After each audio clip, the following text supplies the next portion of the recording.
Something's moving.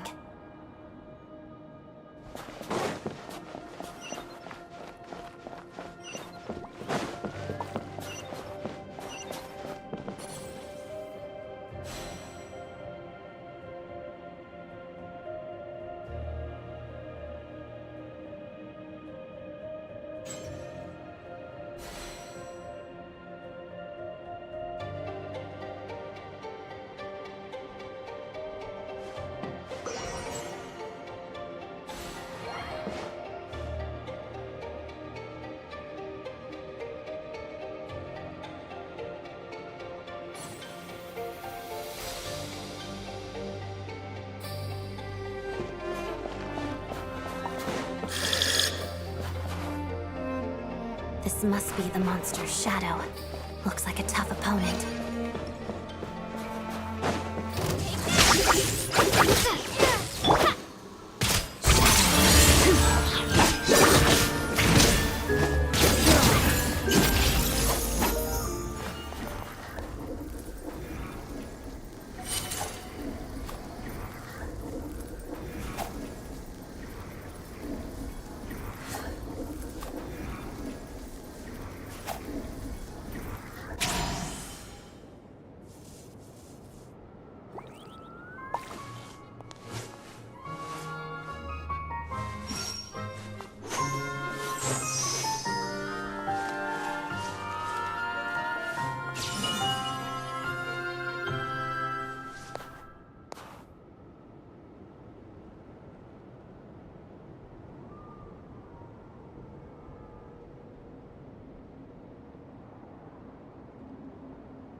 If only there were double the hours in a day. Actually, make that triple.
should have worked harder.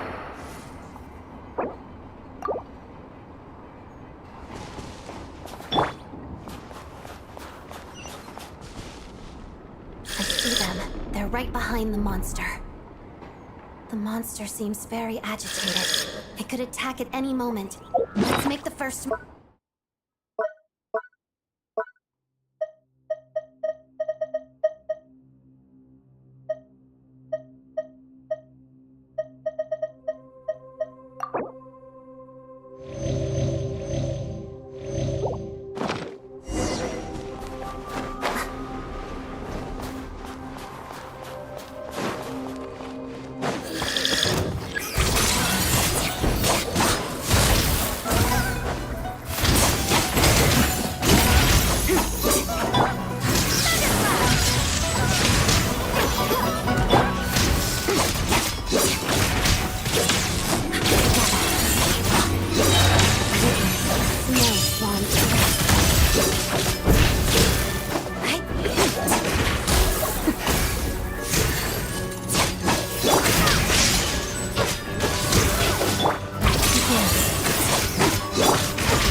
Thank you for saving us! We'd have been monster fodder otherwise. Thank you. Thank you. You're welcome. You should be safe now. Follow this route out. She and I will stay behind to watch the rear. Thank you. Come on, let's go. This way!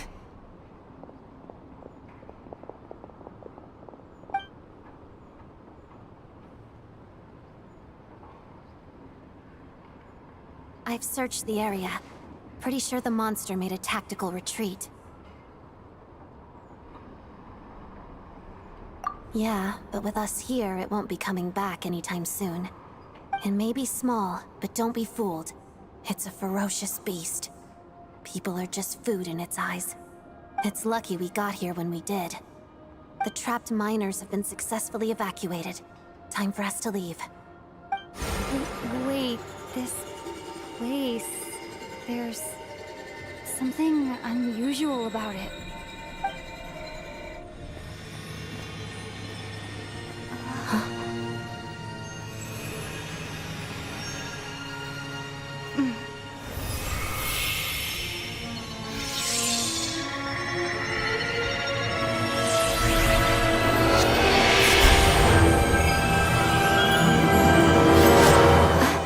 What is that? I don't know. It's back? Guess it has family.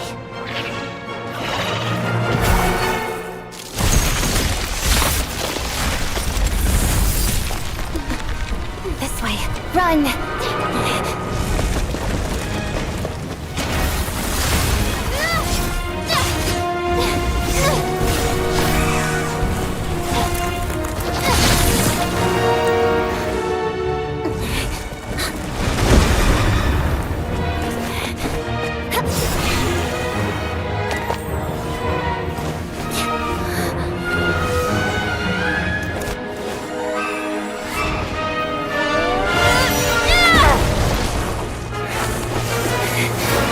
Thanks. Let's get out of here.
Everyone's accounted for. We managed to rescue them all.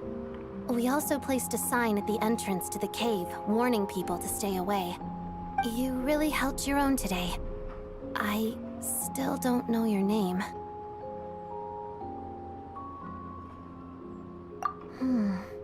Don't think I've seen you before. I'll remember the name. All right then. See you around.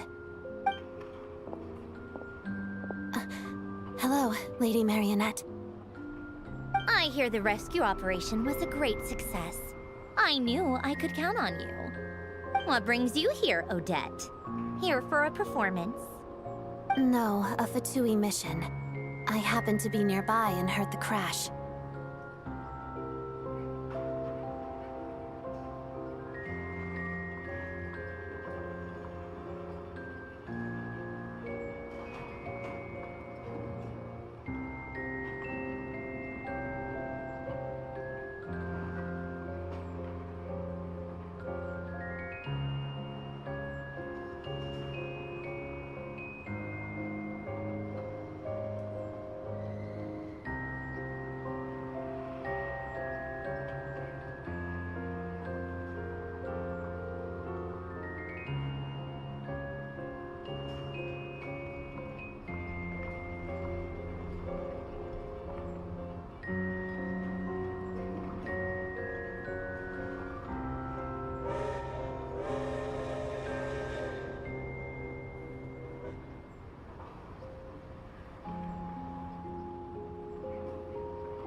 hasn't introduced herself then.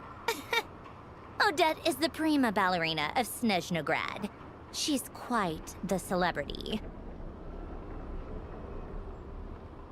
If you ever hear people mention the two crowning jewels of the Korailievsky troupe, they're talking about Odette and the prima donna, Vodianitsa.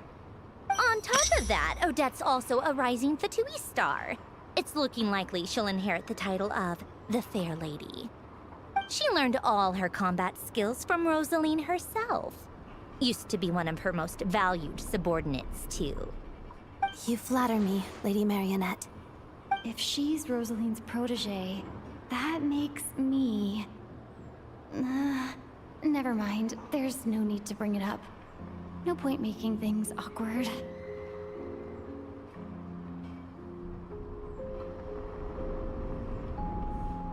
How's progress on your end, Lady Marionette? Equally successful. I finished reinforcing all the equipment. Took me a little longer without Polonia's help. But the outcome is the same, of course. Even if the heavy snowfall summoned by that monster lasts for another 3 months straight, this equipment won't give way. All right, now that we're done here, it's time to get out of this blizzard. Sure, but Snezhnograd will send someone to investigate and draw up a relief plan. And I guess I'll have to write the incident report myself this time, since it involves a mechanical malfunction. First, Pantalone needs to approve the budget, then Pulcinella has to sign off on the plan. Once they've argued it out and reached a compromise, we can move forward. That's the rough process anyway. Could take anywhere from a couple of weeks to a couple of months, depending on how smoothly it goes.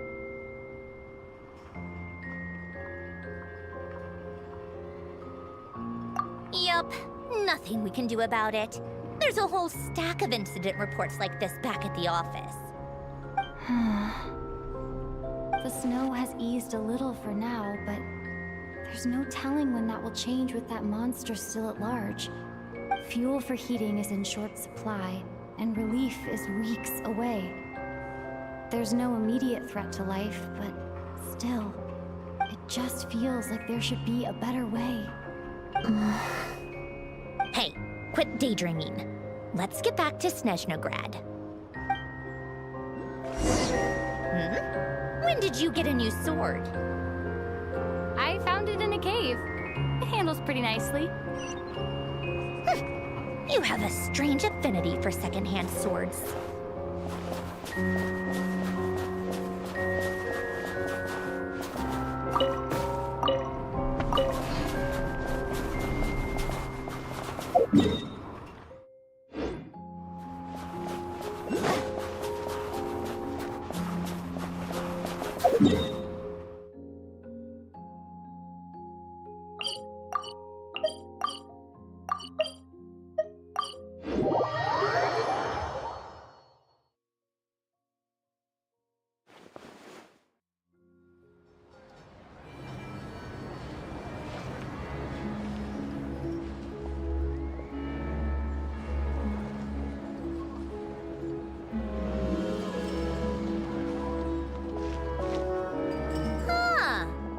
It isn't Counselor Tartaglia, Mr. Big Shot himself.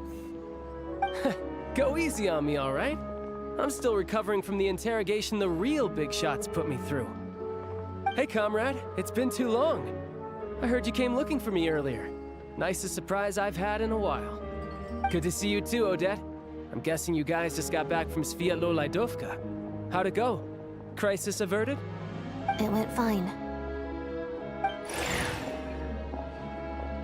How about you? Any new developments? Not really. Same as ever. Growing opposition to Project Stuja, and the usual rebuttals are starting to ring hollow. The results of the mock vote were pretty dire. Pulcinella was fuming. I've never seen the old man so angry. That's not good news. It takes a lot to rattle him. Yeah, obviously if push comes to shove, there are ways to crack down on dissent. But... Sorry, I have to ask something. This is going to sound blunt, but may I? Huh? Of course, fire away. sounds to me like everyone's tearing their hair out trying to figure out how to deal with opposition to Project Stuja. But what exactly is this project's purpose? And how can it be so important that even people like you two refuse to stand up for the ordinary people of Snezhnaya? Interesting. I gotta hand it to you, comrade. You sure don't mince your words. Excuse her? What does she mean? Refuse to stand up for ordinary people. Oh my gosh. How does she dare speak to the Harbingers like that? Are you interrogating us now? It's okay, Sandrone. Let me explain. I think I understand where she's coming from. If I could, I'd take your side right now. In fact, my position's very similar to yours. I've only held back on casting a dissenting vote in the Vecha because the Tsaritsa would never let me get away with it. Still, I have a responsibility to the Fatui armed forces, so I do what I can to make their voices heard. Most of them are just regular folks from small towns far from the capital. I'm sure you've seen how much those kinds of places are struggling right now. Oh, and for what it's worth, I'm from Arepasak myself. Things aren't going so swell there either. The Tsaritsa wants to create a better, safer future for the people of Snezhnaya, but she's thinking long-term. I don't doubt that from where you're standing, Project Stuja seems to be creating all sorts of issues for everyone. But considering the Tsaritsa's vision for the future, these are sacrifices worth making. Sounds cold, I know, but I promise it's not as black and white as it seems. Maybe Sandrone and I can't oppose Project Stuja outright, but we're constantly raising our concerns in Vecha meetings. And even though we can't put an end to it, there are plenty of other ways to make a difference. We're trying everything we can think of, and so is Pulcinella. I respect Her Majesty, the Tsaritsa, and trust her decisions. But at the end of the day, I'm still just a normal guy who cares deeply about my homeland. And my family, who all live here. There's no way I would ever abandon them. As contentious as things can get within the Vecha, there's no selfishness or malice behind it. Everyone wants to get through this period as smoothly as possible. The issue is that there's no way of pleasing everyone under the present circumstances. Most of the time, we're trying to decide on the lesser of two evils, which obviously isn't a great look. But that is not the same thing as being blindly loyal to the Tsaritsa. No one's got their head in the sand here. We're all well aware of the way things are. We're just doing our best to make it work. In fairness to Sandrone, she rushed to Svietlo Laidovka's aid the moment she heard that people were in danger. And even Tartaglia, who used to only care about the thrill of the fight, is clearly doing his best to rise to the demands of his new role as counselor.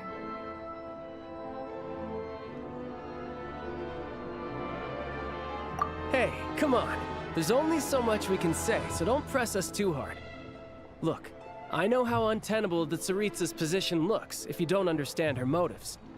Maybe you've heard already, but she's currently leading her army on a campaign to the east to defeat the monster that's been causing these brutal blizzards. Striking that monster down will be a significant step in dealing with the present energy crisis. As laser-focused as she is on realizing her lifelong ambitions, she's still putting time and energy into taking down this powerful monster. To me, that says a lot. If she thought Snezhnaya and its people didn't matter in the grand scheme of things, why would she waste her time on something like this? Thanks. I meant every word I said, though. I wasn't just trying to placate you. I've already done more than enough diplomacy for one day. I still think this adventurer raises a very important point. Our two Harbingers have made their positions very clear. But there are many others in the Vecha who must feel trapped and forced to vote against their conscience. I think it's a very valuable quality to be willing to speak one's mind, despite the risk of offending powerful figures.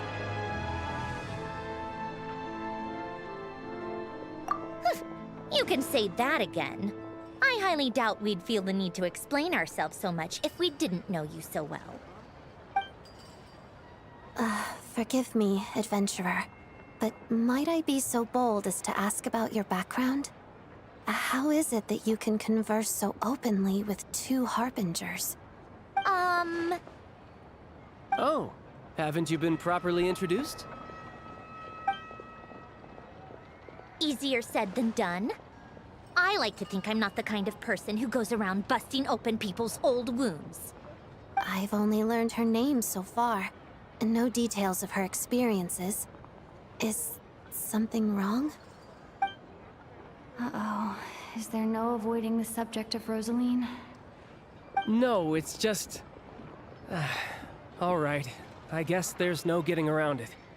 This is the world-renowned traveler who helped resolve the storm terror threat in Mondstadt, cleaned up after the mess I made in Liyue, and then went to Inazuma, where there was a duel before the throne, in which the traveler defeated Rosaline. Oh. I'm sorry. I didn't think you two would be seeing much of each other, so I figured it wasn't worth bringing up. It's fine. It was a long time ago. It's fine. Sorry. I just remembered that we have a rehearsal coming up. Please excuse me. I should get going.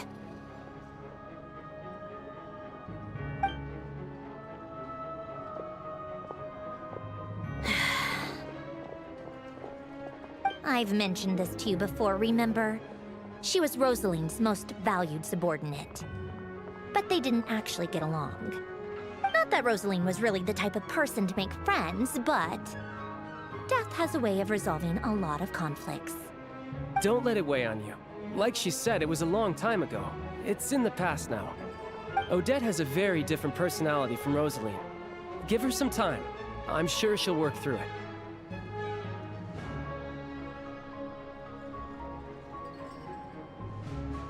Oh, by the way, where's Paimon?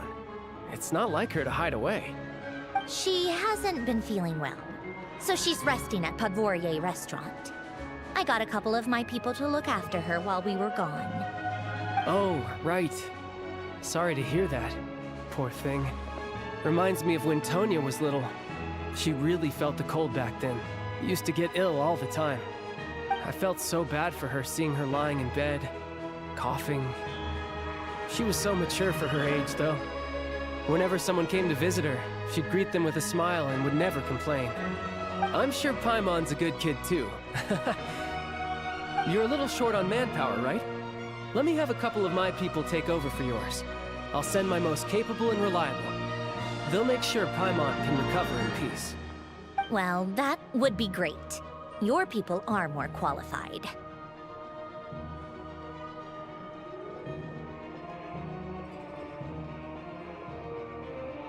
Hey, don't mention it. I'm sure you have things to do. Hopefully this takes a load off your mind. So no more accusing me of not being on your side, all right?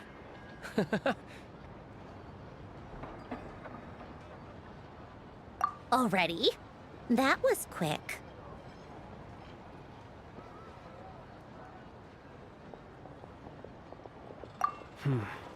I'm afraid I can't help you there. Our director's recent movements are confidential. Even we're not in the loop. If you hadn't told me, I never would have known he'd gone south. I assumed he'd been in Glupov this whole time.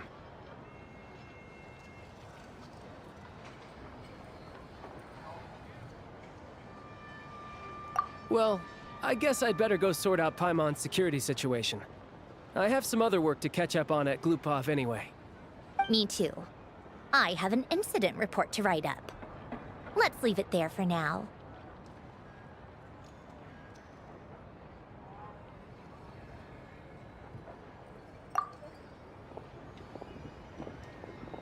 I guess everyone's in a difficult position. But Tartaglia's right.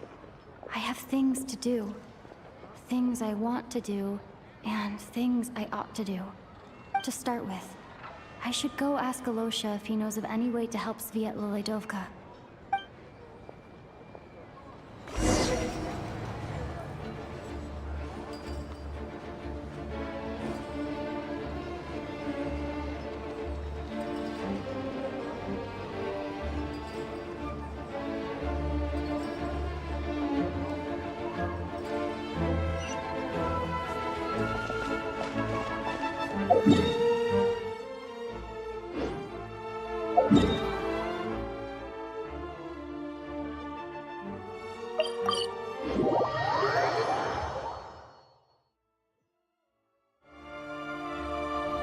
How strange.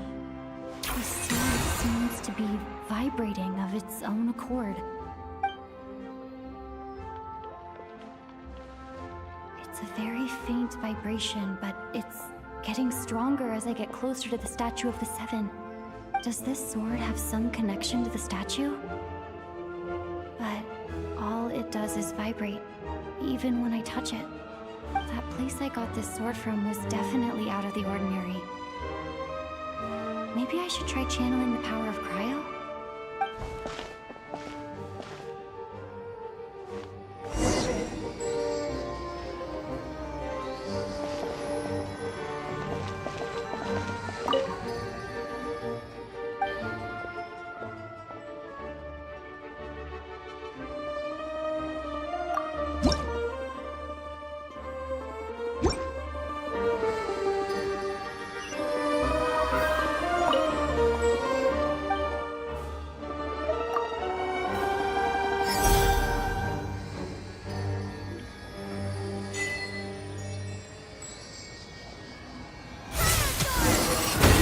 It worked!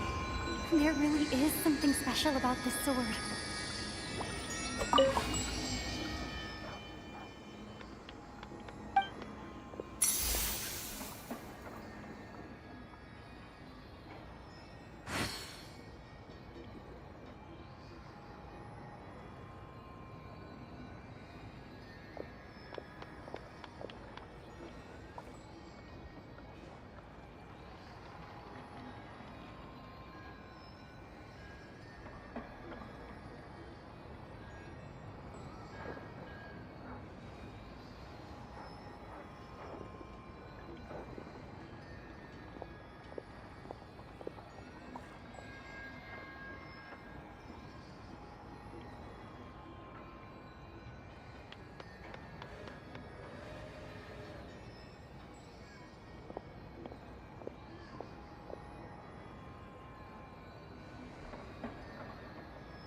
I don't really understand what just happened, but I'm pretty sure this sword just got a little more powerful.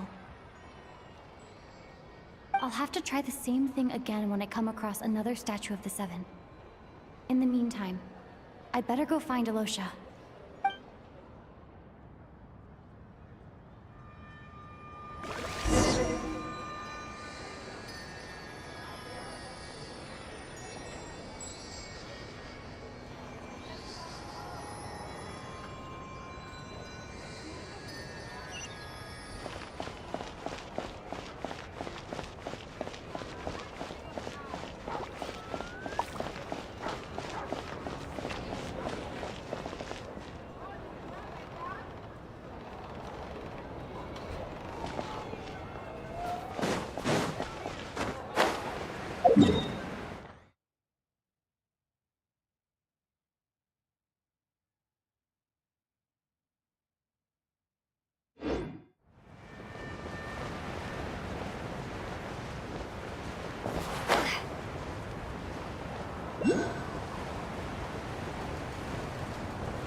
Hello there. How can I help?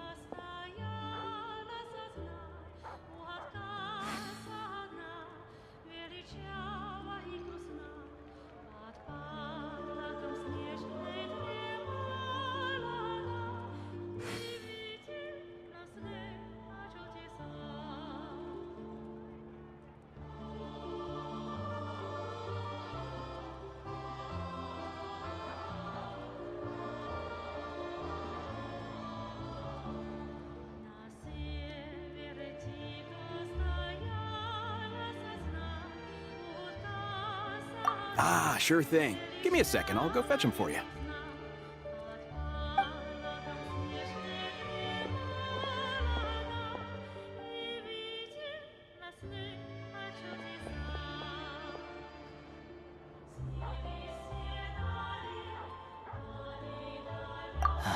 It's a familiar story. I've had similar experiences. Although Snezhnegrad doesn't deliberately delay or withhold relief, those first few days of waiting for help are always the hardest. It's a fundamental contradiction. If emergency relief can't be delivered in time, what's the point in even calling it emergency relief?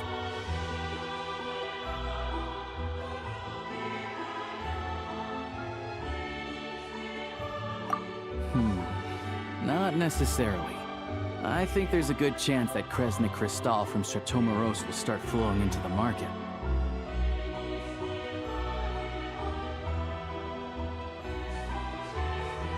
When we resolve Stratomeros' energy issue, it's like we open the floodgates. A huge backlog of Crystal is now available to the townspeople. There's no way they can use it up at once. A lot of them will probably stockpile it and slowly work their way through. Probably a good idea, since energy prices are only going to keep rising. Exactly. At the current prices, selling Crystal is an easy way for an ordinary person to make a fortune. Hey boss, how much do I have left in my account? 1 second, let me check. So, you're planning on buying the Crystal out of your own pocket? Yeah. I don't know if I have enough, so I'll chip in a little extra and buy as much as I can afford.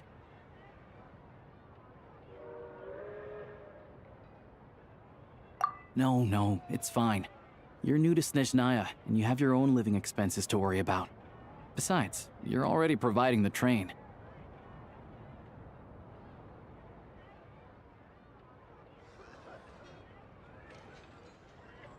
Here's your Mora.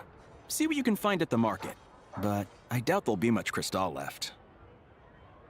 Yeah, well, can't hurt to take a look. Let's see. Huh?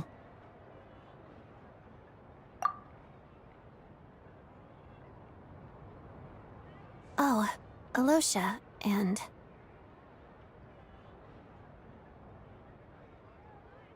Hello. I didn't realize you two knew each other.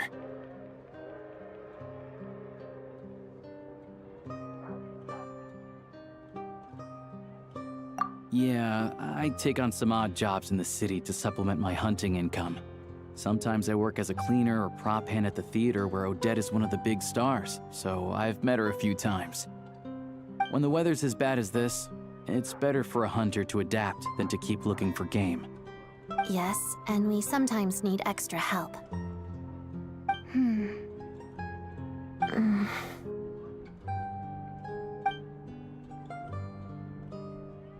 Wait, why is the atmosphere so awkward? I thought things went pretty smoothly in Sviatlo-Lydovka. So, what brings you here, Miss Odette? Looking for some new props? No. After I got back to the theater, I couldn't stop thinking about the situation in Sviatlo-Lydovka. It bothered me so much, I couldn't focus on my dancing. So I decided I'd come here and see if there's anything I can do.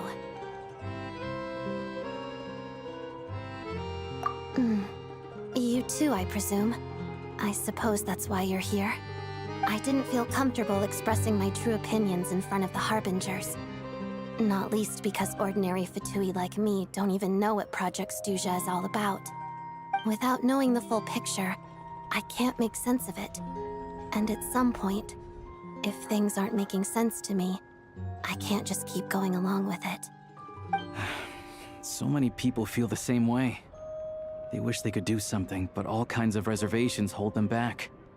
Explains why groups like the Roadcott are springing up to fill the gap. Yes. Well, that's one option. But there are risks to consider with organizations like that. The Fatui does not encourage their activities.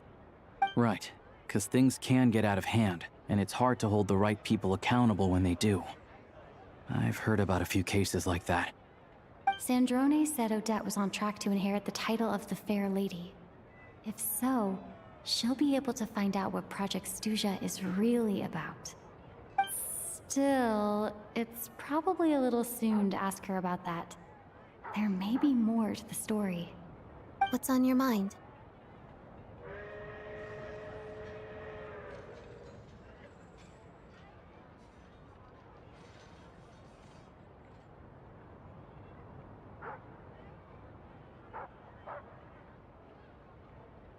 I think we can both agree that no matter which side you're on, it can't stop you from doing the right thing. Where there's a will, there's a way.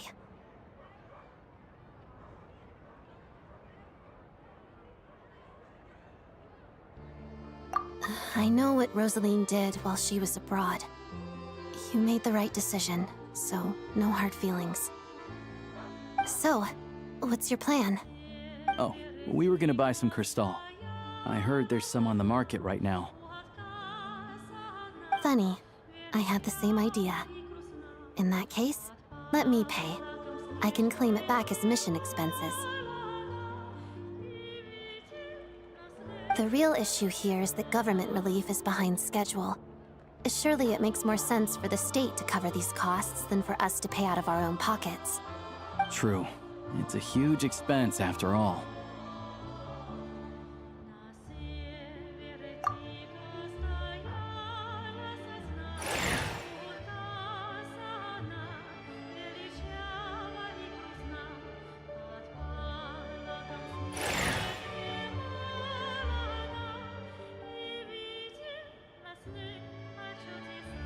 Let me see.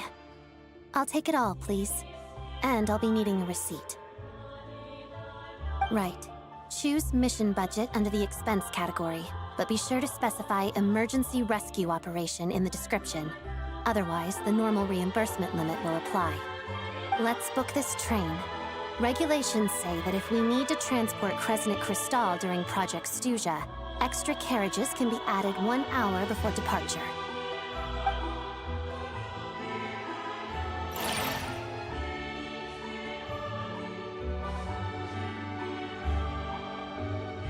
That should do it. The train will be escorted to its destination by Fatui guards. This is my first time seeing you handle Fatui affairs, Miss Odette. It seems you're as skilled an officer as you are a dancer. You flatter me. It's only because I've been doing both my whole life.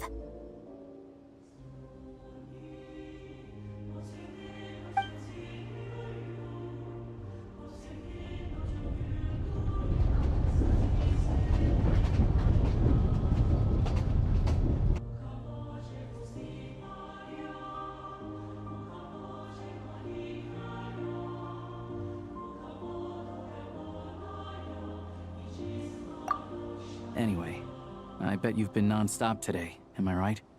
Any idea how Paimon's doing?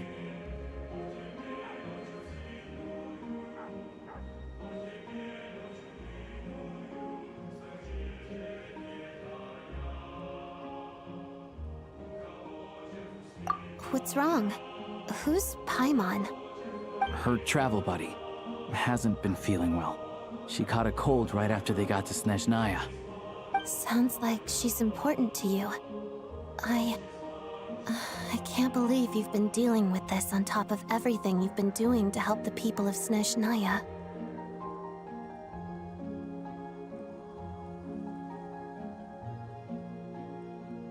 I've got nothing going on right now, so I'll join you. I want to see how she's doing. May I come too? I have some candy that someone gave me back in Svietolaidovka. Plus, I know a little bit about relieving cold symptoms.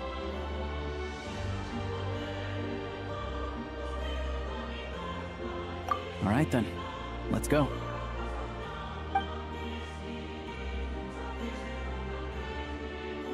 I still don't know what the deal is between these two, but at least the tension seems to have vanished. A good sign, hopefully.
Hello. Sorry, but there's a sick person recovering in this room. Can I help you? What happened? Oh, please, excuse me. Are you the Traveler?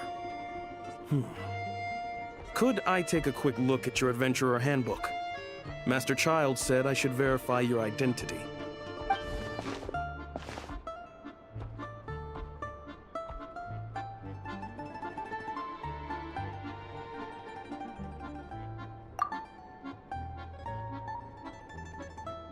Ah, it's really you. Sorry for the inconvenience. We're under strict orders from Master Child to keep this room well guarded. At the same time, we can't interfere with Podvoye Restaurant's business. That would only seem all the more suspicious and draw unwanted attention to this room. Besides myself, a few of my colleagues are stationed in and around the restaurant, in plain clothes, of course. Rest assured, you're in safe hands. I didn't expect such a high standard of protection. Well, Master Child handpicked us for this special assignment. We're not about to let anything go wrong. Anyway, I won't keep you any longer. Please, head inside.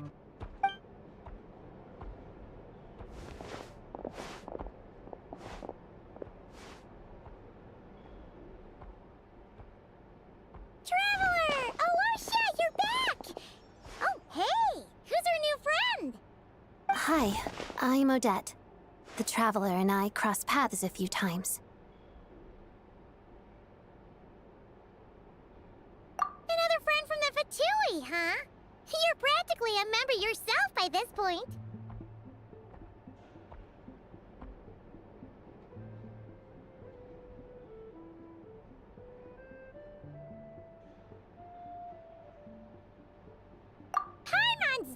definitely on the mend. We should be back to our usual travels in a few days' time. Seems like that doctor was right. It's just... Paimon's limbs are still feeling a little chilly. I have just the thing.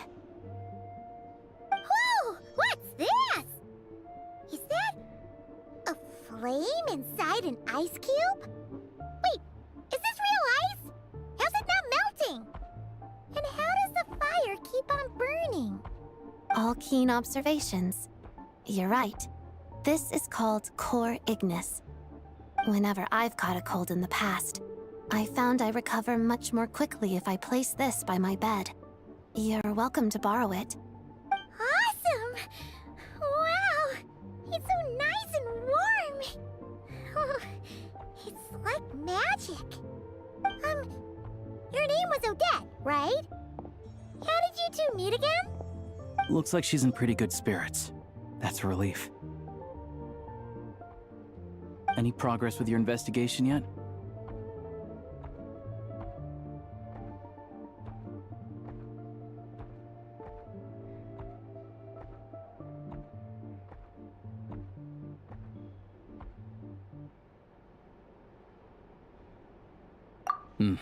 No surprises there, I'm sure.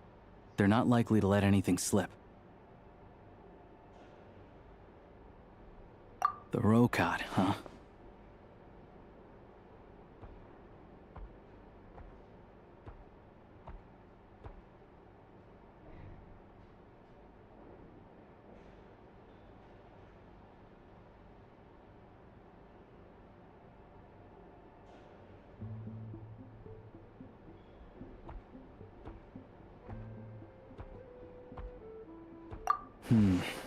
Let me think.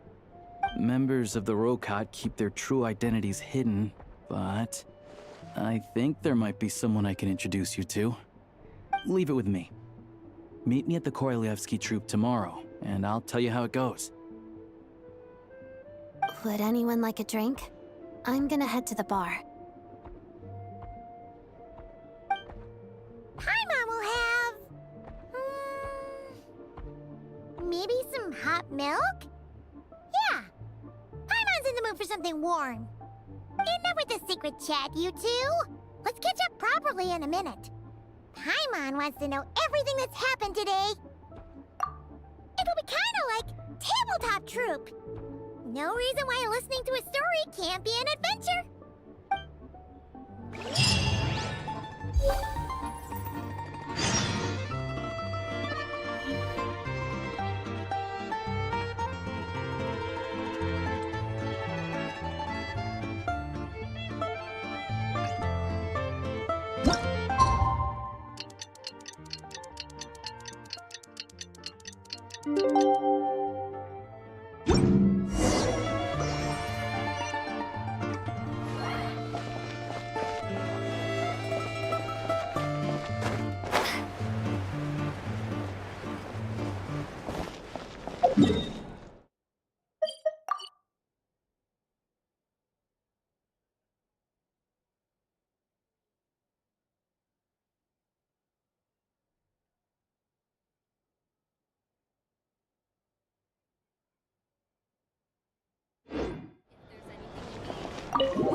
I've got some tickets, and I managed to set something up with the Rokot. It'll have to wait until after the show, though. Happy to stay and watch? I doubt you've seen the Korolyevsky troupe on stage before.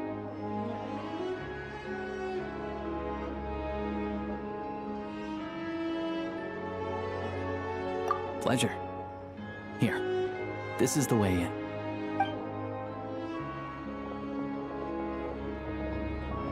Please present yourself for a routine inspection in accordance with theater regulations. Thank you.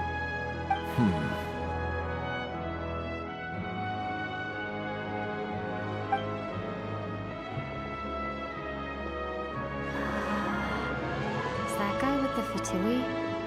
Looks like he's waiting for something. Okay, all done.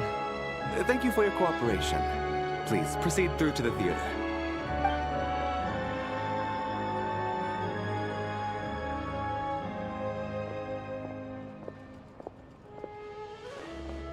What's up?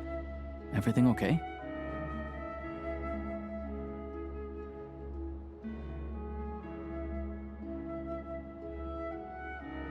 Snezhnaya's business and political leaders are always passing through here, so it makes sense that security's tight.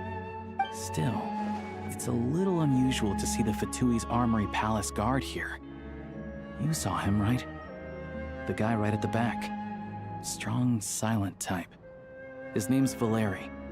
He's part of the Special Assignments Battalion, but I only ever see him here for one thing: to look for a guy named Mitya.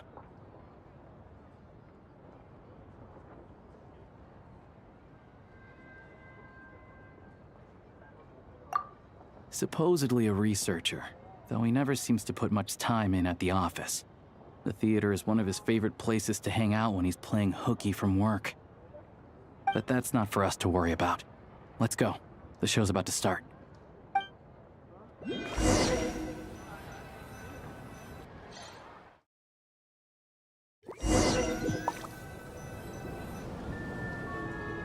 What do you think?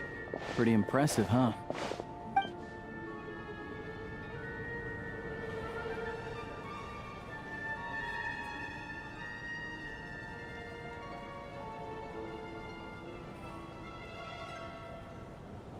Oh, the one in Fontaine? I hear it's iconic. Never seen it for myself, though. Here we are, just in time. Sorry, coming through.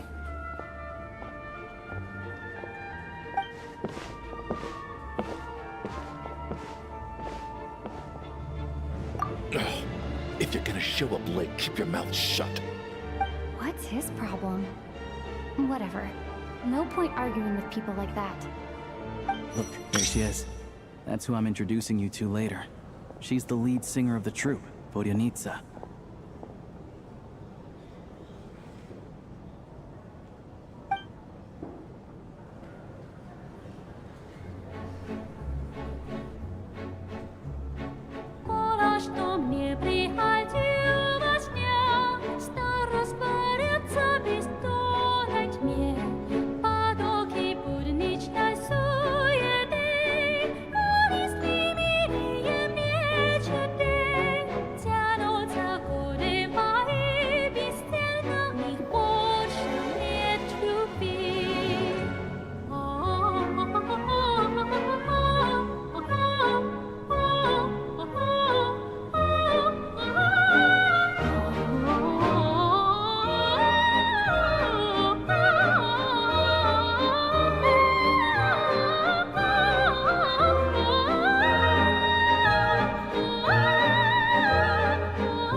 This leads directly to the green room. They're expecting us. Vodyanitsa will be waiting for us there.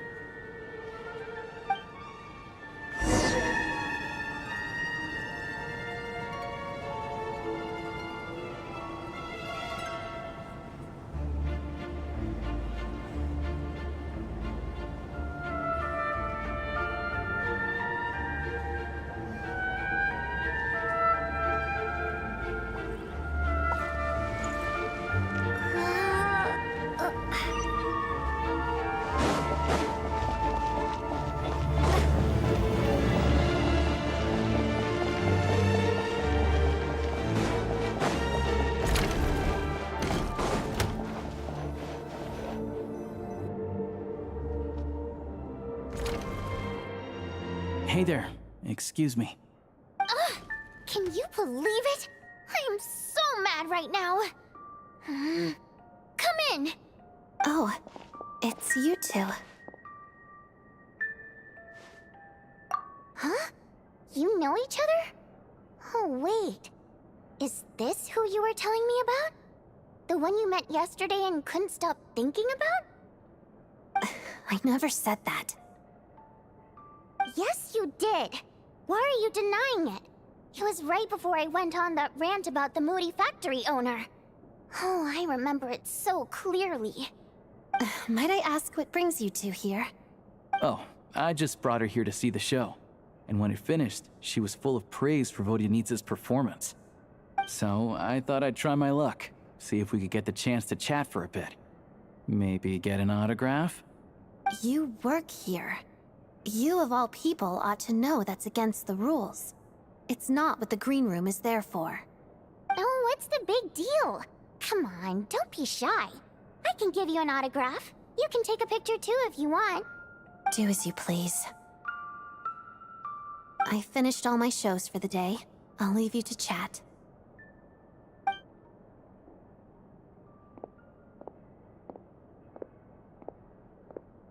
I wasn't making that stuff up, you know. Odette's just too proud to admit it. She thinks very highly of you, and so do I. You did the right thing in Svietloladovka. We're good. Odette's out of earshot. I'll lock the door.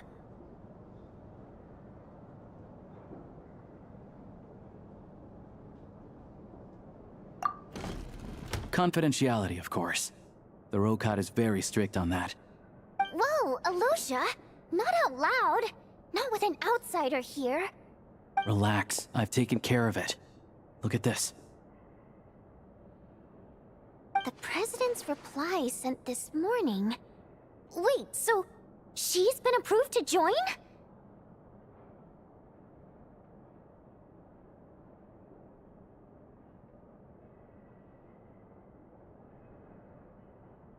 You told me last night that you wanted to get intel from the Rokat. Unfortunately, Rokat intel is only available to members. But ever since you set foot in Snezhnaya, we've been working together. I've seen the way you work, your character, and your motives. Everything about you is perfectly in alignment with what we're trying to achieve in the Rokat. So I figured I might as well cut to the chase. I wrote a letter to the President explaining your situation, including just the right amount of detail. His approval came very quickly. Of course, it's still your decision whether you want to join or not. We'll respect your choice.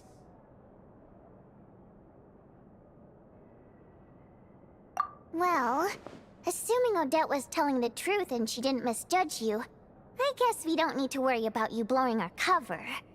Still, you gave me a real fright. I didn't know that's why you came looking for me.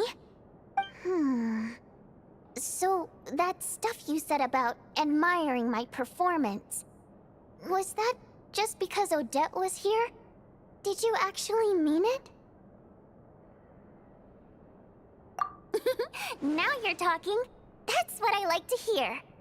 Anyway, let me give you a quick rundown of how things work.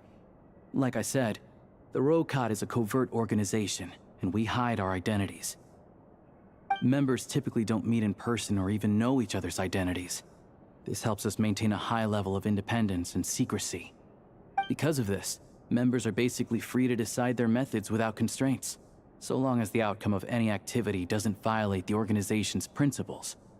After all, we don't have any ostensible contact with each other. This way, if anything goes wrong, no one else will be implicated. Beyond the freedom to choose how you operate, it's also your choice whether to act at all. We have plenty of members who have yet to take any action. In short, joining the Rokat in and of itself won't place any restrictions on your activity in Snezhnaya. There's a code of conduct you can read if it interests you. But basically, as long as you don't plan on using your anonymity to go around doing evil, you'll be fine. I tried reading it 5 or 6 times. Never made it all the way through. Even the most lackluster script makes for more interesting reading.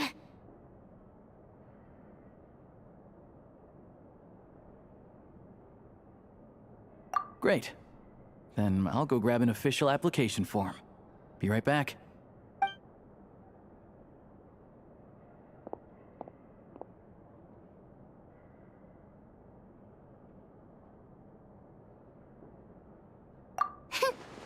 Well, Alosha has this pet dog, you see. His name's Tagarin, and this one time, Alosha brought him backstage. Tagarin took quite a liking to me, so I played with him for a little bit and fed him some treats. Then, the Rokot was out on a mission one day, and even though we were all in disguise, Tagarin recognized me right away. Just a coincidence, really. We didn't report it to the higher-ups, though, to avoid dealing with the fallout. Like...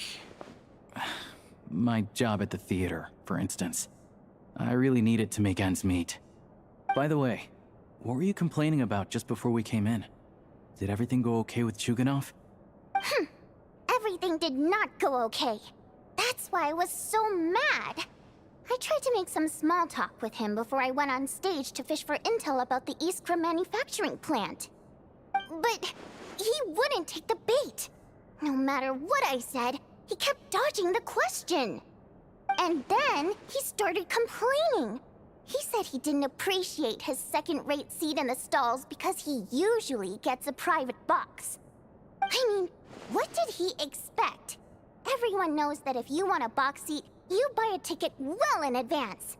But instead, he sends me a letter the day before the show when we're practically sold out. I had to juggle things around just to get him a half-decent seat, hoping he would appreciate the gesture enough to share some information. But nope, he didn't give me anything. Yeah, meeting Chuganov in person has definitely been a disappointing experience.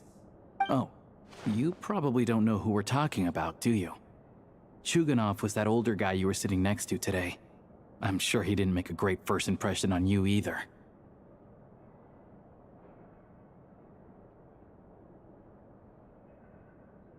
To the citizenry, he's a family man and a kind boss. But our interactions with him tell a very different story. It's one thing to ask for a favor, but he acts like it's his right. He always expects special treatment. Take the ticket situation, for instance. I've actually gotten him a private box in the past.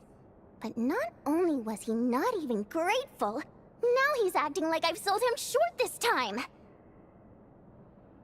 Not to mention that he's never paid for a single one of his tickets.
And another thing, If he's such a big family man, why doesn't he bring his wife and daughter to see the show once in a while? I've never seen them here, not even once. Calm down, Vodyanitsa. If you won't do it the easy way, we'll have to try the hard way. But first things first. Here's your application form. Go ahead and fill it out.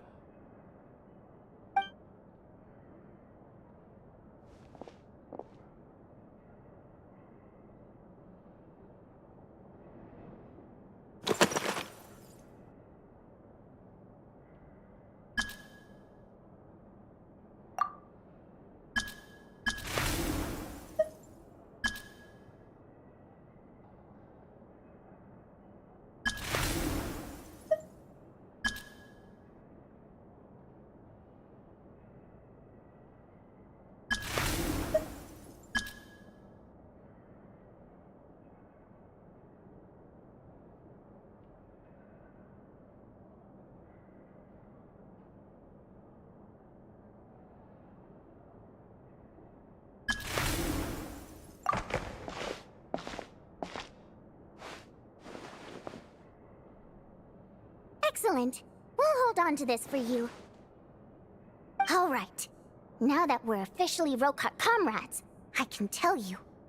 Chukhanov is the target of our current operation. Recently, we've done some recon work at the Iskra manufacturing plant, which pretty much confirmed that their energy consumption is way beyond the legal limit.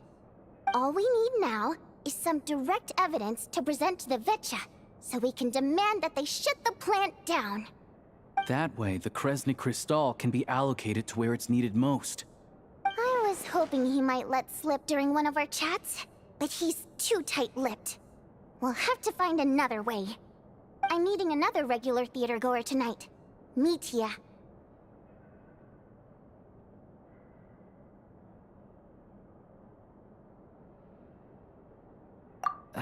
But Valeri's here too, and he's probably looking for Mitya, so he may end up being a no-show.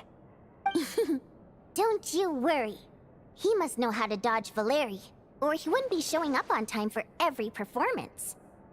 Mitya is a renowned energy expert.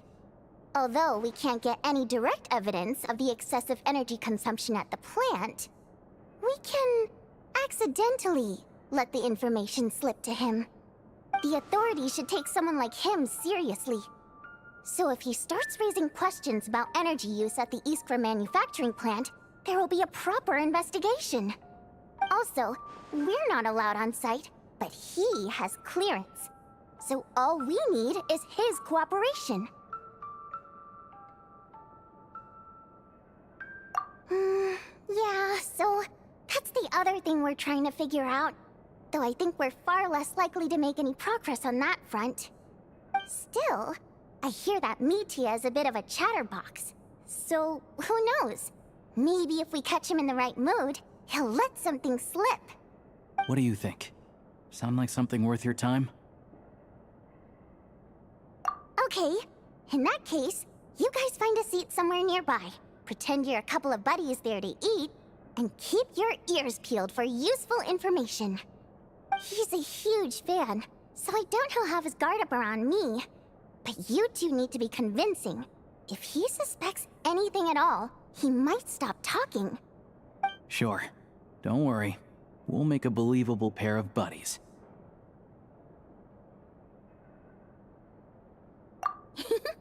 Perfect! You've sold me already. Now, help me tidy this room up a bit before we head out. Okay. What needs tidying? Everything!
come here often, so we shouldn't stand out. Let's sit here. Now, it's up to Vodyanica. Let's see how the conversation goes.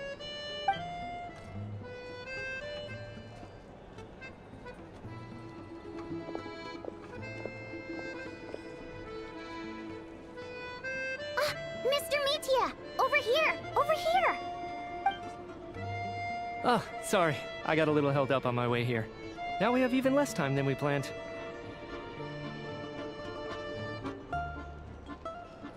Go ahead and order some snacks and drinks. Whatever you like. Let me see. According to my schedule, we still have 25 minutes left. You're really pressed for time today, huh? I was imagining this would be a leisurely chat. If you'd prefer, we can always reschedule for another afternoon when you have more time. No need. Getting to meet the lead singer is a very precious opportunity for me. I'm not about to pass it up. I've already had to decline your invitation several times because our schedules rarely align. If I don't grab this chance while it's here, who knows when the next one will come around? Well, it's very kind of you to make time just for me.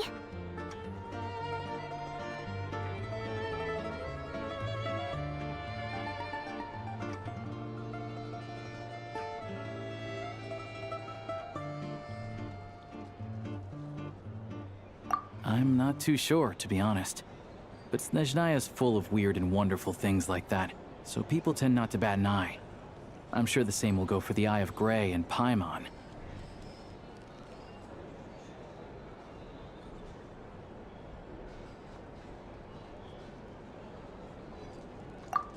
The reason I invited you out for tea and a chat today was to get some feedback from a true fan of the theater. Well, I genuinely have nothing bad to say. No matter how many times I hear you sing, it never gets old. It always seems fresh and new somehow. Maybe it's because the more times I listen, the more details I notice. Or maybe you simply improve with every performance, delivering it better each time. Thank you! I'm delighted to hear that! Could you give me any specific examples? Oh, yeah. The piece you sang today, for example. Beneath the Frozen River? Hey, what's with you? I'm just praising a good performance. I always used to find that such a bleak and lonely song. But the more you listen, the more you realize that it's not as cold and nihilistic as it appears. When you really dig down into it, there's a certain level where you're surprised by the emergence of hope. Wow, I'm impressed. I didn't expect you to pick up on that. Actually, I only tried out that angle after talking with a composer. Still, Beneath the Frozen River wasn't on today's program. Oh, really? But it's a classic. You sing it every time. Almost every time. Oh, well then. Let me say a few words about that other all-time classic, Flying in the Wind from the Mountain Sparrow. I didn't sing that one today either. My voice wasn't quite up to it, so I switched it out at the last minute. Oh, but, Sorry, Mr. Mitya, but you were at the theater today, yes? Of course I was. Remember? I said hello to all the troupe members before the show started. You, Odette, and the others. So, what did Odette sing today? Elegy of the Snow-Winged Goose, of course. Correct. I see. I see. You find my singing boring, don't you? That's why you don't remember a single song. Looks like I'll need to cut a few from the program next time. No, that's not it. I swear. All right.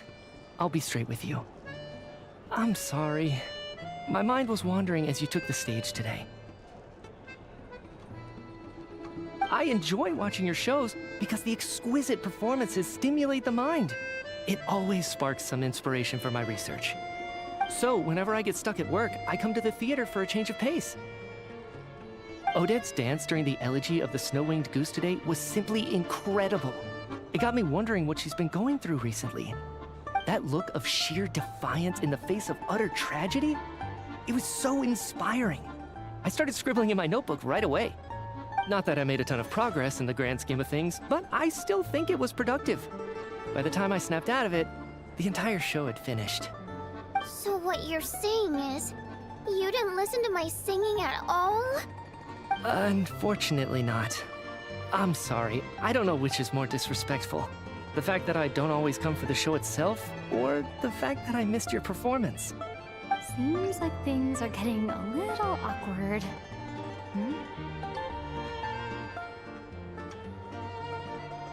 Nitya just stepped into a conversational minefield.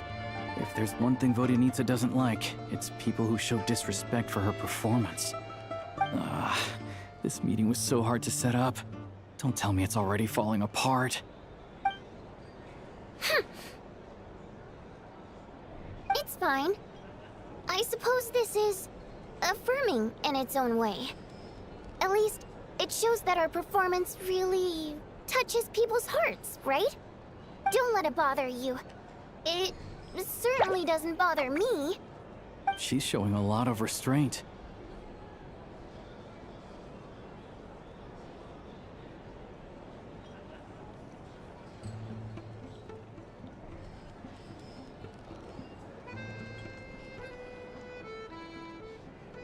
Well, I'll be sure to let Odette know how much you adored her performance. Please don't say that. I always love your performances too. It's just that inspiration struck at the wrong time today. I'm usually all ears. I know, I can tell. That's why I value your opinion. I'm sure some people can't stand it when others praise their coworkers right to their face, but not me. No, sir. Fair enough. I still feel kinda bad though. But you know what I really can't stand? People who only show up to the theater to pretend that they're cultured. Makes me sick to my stomach.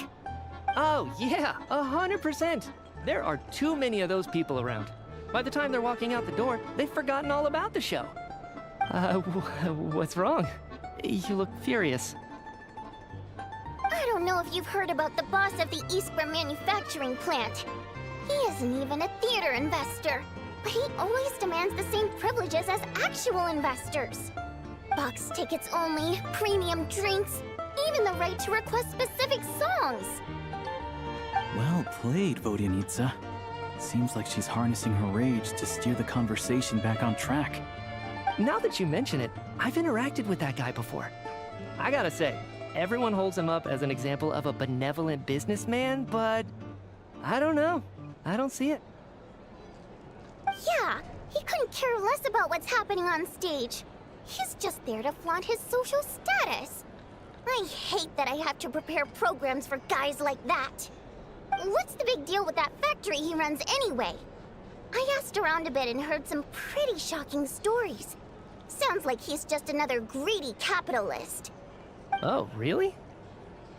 Yep, the things people are saying are pretty damning. Low wages, insanely long working hours, equipment running around the clock. And as if that's not bad enough, he also strictly forbids his employees from giving any kind of interview. Project Stuja has now been extended so many times, we're at the point where crystal rations for the common folk are barely enough to survive on. Yet he even wants to get his greedy hands on them just to boost his own profits. If the rumors are true, he's in serious violation of the law. Interesting. So you've heard about it too. What? So it's really true? Who knows? I've only heard the same rumors you have. But there's no smoke without fire. The Rooster's been coming down on us hard lately, demanding that we track and trace every single batch of Crystal. My coworkers in the Department of Energy have been tearing their hair out over it. The Rooster? I didn't realize he cared that much. Yeah. Even though there are no restrictions on Crystal trading, the poor will wind up freezing to death if we let the rich buy as much as they want. That's clearly unfair. Looks like we'll need to arrange an investigation into the Iskra manufacturing plant as soon as possible. I never knew you kept up with current affairs beyond the theater, Miss Vodyanitsa. You really have a heart for the common person. Most Fae in your position have long been indifferent to the plight of humans. Well, those of us who choose to live in human cities are naturally going to pay attention to any significant upheaval. Isn't the rooster a Fae himself? I'm just surprised to learn that even someone with as much experience as him is getting so stressed out over Project Stuja. What is the end goal of this project anyway? This is it. We're finally going there. I'm sure Mitya can sense on some level that she's fishing for information. But since their conversation is so relaxed, he might just let something slip. It's stressing me out too. If I'd only made better progress with my research, things wouldn't have dragged on this long. Oh, so your work is related to Project Stuja? That's right. The Armory Palace needs a brand new energy source. Not the power of the Light Realm, and not elemental energy. Right now, the only thing that meets the requirements is the power contained within stellar linchpins. But harnessing that power is costly. Each step of the process requires enormous amounts of Kresnik crystal, from extraction to quantification to attempts at conversion. Progress has been painfully slow, and the team is getting burned out as time goes by. Sometimes, I see people staring into space as if in a trance. Could it be that this new energy source has side effects?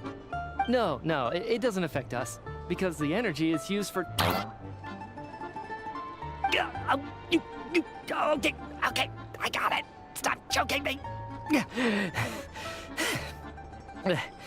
Sorry, I can't talk about that. I think we're all just exhausted. We've been working ourselves to the bone for so long with so little progress to show for it. It's no wonder people are struggling to stay motivated. Seems like I owe you an apology. I shouldn't have gotten so mad at you for not paying attention during the show. Don't worry about it. I count myself lucky, to be honest. I don't envy the people who work closely with the Tsaritsa herself. I'd much rather be in my current position. At least I don't have to shoulder any major responsibilities.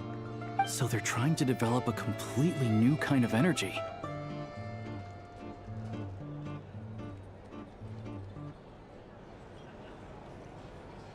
Yeah, censored by a scarf. Who would have thought? Oh, dear. It looks like my time is up. I'm afraid I have to leave. I'm so sorry. We ended up barely talking about the theater. That's okay. It was a pleasure chatting with you, really. Let's make up for it next time. Yeah, hopefully once the work pressure eases up a little, I'll be able to focus more on the performance, and then we'll have more to discuss. We touched on some confidential issues today. I'd be grateful if you could keep it between us. That could have gone worse. Nice job. Why was Mitya in such a hurry to leave, though? Sorry, routine inspection.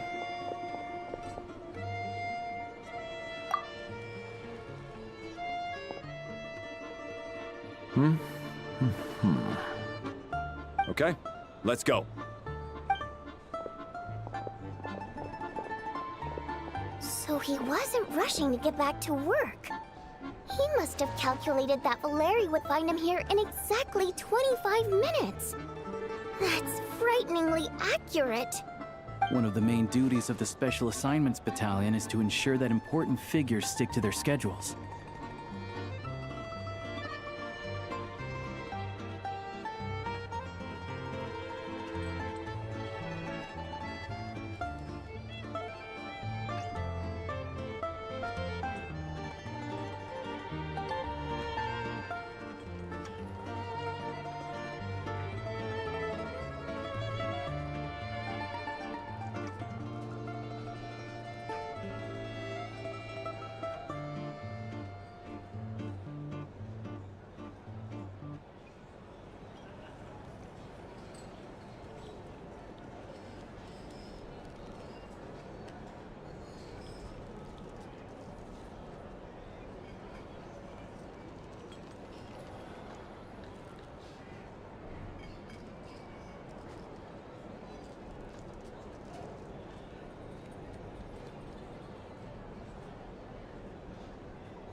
right. Time for us to get going too.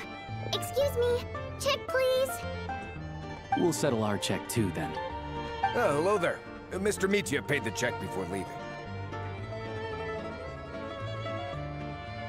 He also asked me to pass on a message. He said it was an honor to share his tea break with Miss Vodyanitsa and her two friends. Wait. So he knew we were here all along? This raises a lot of questions. Did he deliberately mention the new energy source so that we'd overhear it? Maybe his work isn't confidential after all. Maybe the key here is the purpose of this new energy. I guess that's the next thing to look into.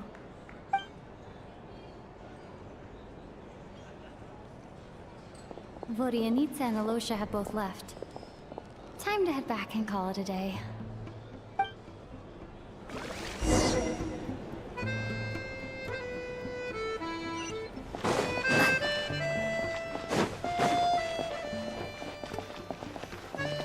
You're back! You're pretty early today.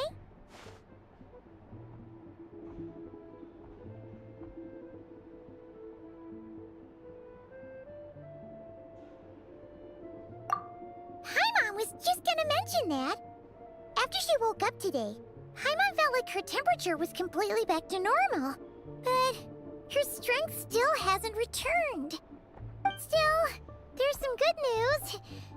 Paimon thinks she might have figured out the source of the problem. It's like there's some kind of mysterious power affecting Paimon. Paimon's never felt this way before during any of her travels. She only started feeling this way since we arrived in Snezhnaya.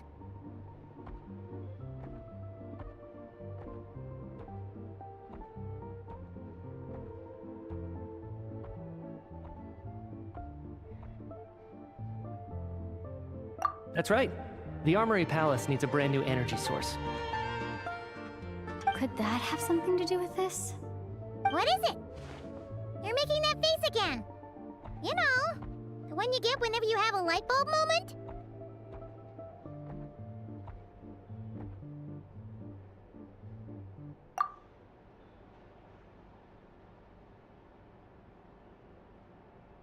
So, they're trying to develop a new energy source here? And you think that might be why Paimon's feeling unwell?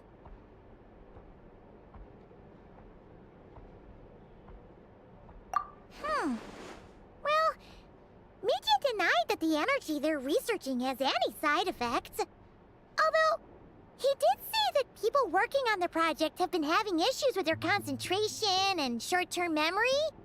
And even so, those are completely different symptoms from Paimon's.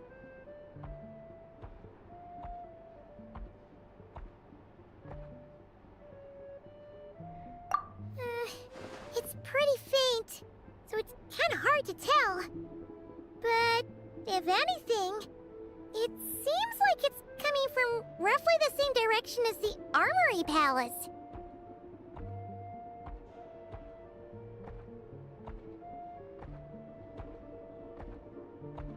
Sure, Paimon's with you there.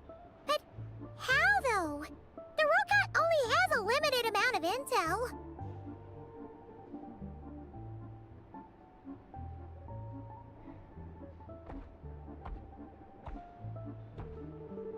Oh, great point! They argue about Project Stusha every day. If we could sit in on one of their sessions, we might pick up some new leads. Good idea! Oh yeah, while you were out, Paimon tried all the yummiest looking desserts in the Potvoria restaurant. This one seemed right up your alley. So, Paimon saved some for you.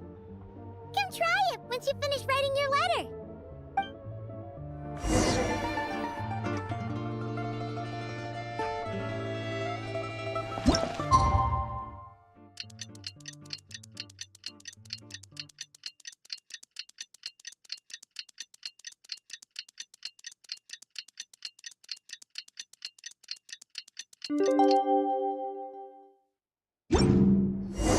Alosha replied.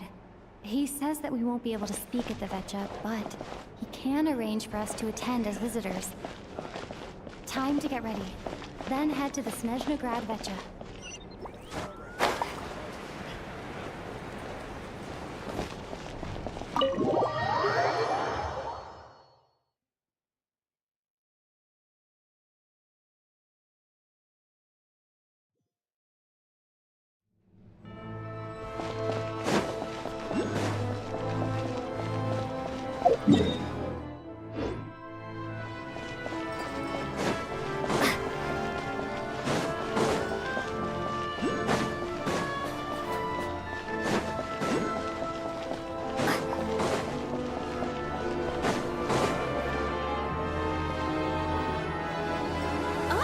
Miss Vodyanitsa, prima donna of the Korolievsky troupe. What a surprise meeting you here. Will you be sitting in on a session of the Vecha? Sorry, I'm not taking interviews today. Oh good, you're here. The session's about to begin. Let's get inside. Please wait, Miss Vodyanitsa. Could you introduce me to your new friend?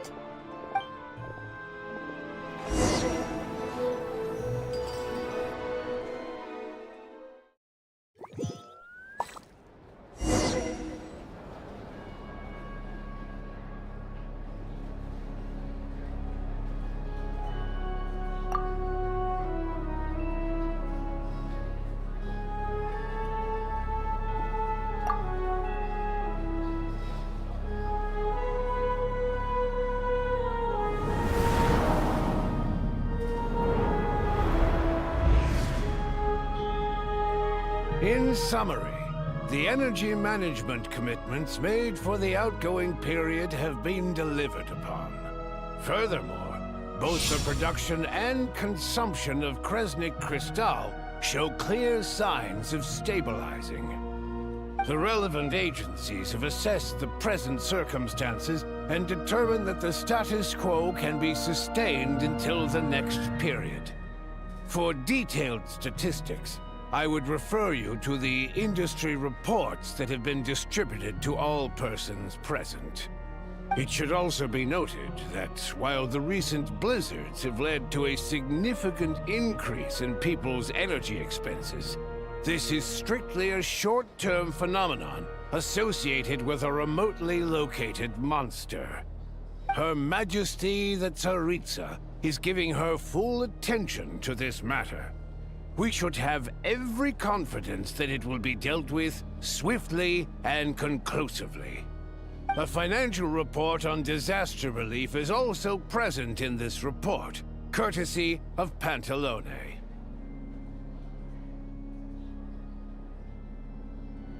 They cover the same old ground every single time. The rooster never seems to mind, but everyone else is getting tired of it. There's a general lack of trust. People aren't seeing any tangible benefits that affect them directly. Of course, none of that will be reflected in any of the reports on the table. Yeah, if it weren't for these hard copy documents, I could have at least made something up.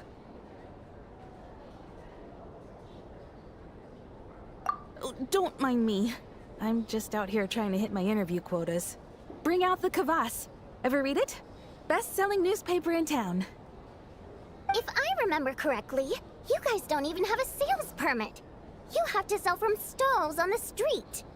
Okay then, best-selling street stall newspaper in town. Still counts.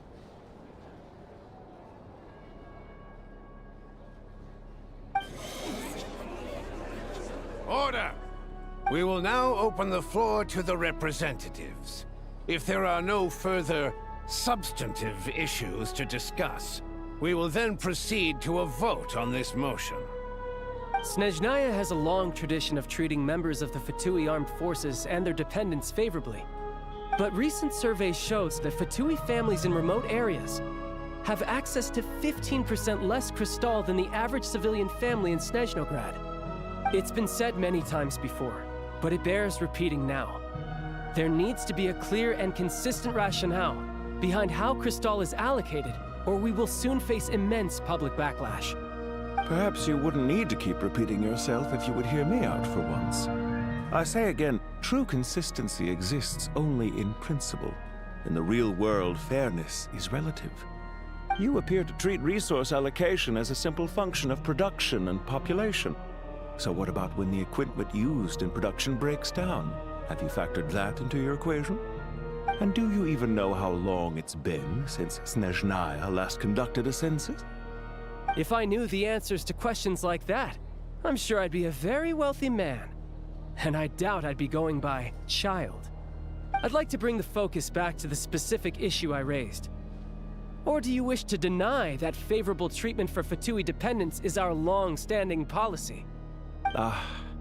It's easy to be a critic when there's no accountability. That seems to be a running theme in the anti-Project Stuja cohort. Defeat the ringleader and all other problems will magically resolve themselves. That's what they seem to think. But in case you aren't aware, not one jot in my report would change whether Project Stuja continues or not. So you have no intention whatsoever of finding a solution to this problem? On the contrary, I'm the only one here who ever brings solutions. Child opened by speaking up for the armed forces. Regrator struck back with style and a war of words ensued.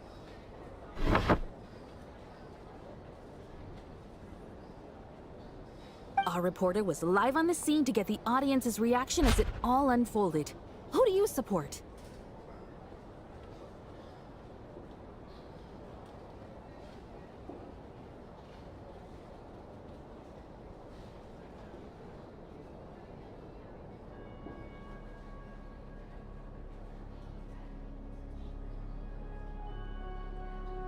The people have spoken! Child received raucous applause from the crowd as he pushed Regrator onto his back foot with a relentless barrage of questions. It had to be seen to be believed. Now you see why they don't have a sales permit.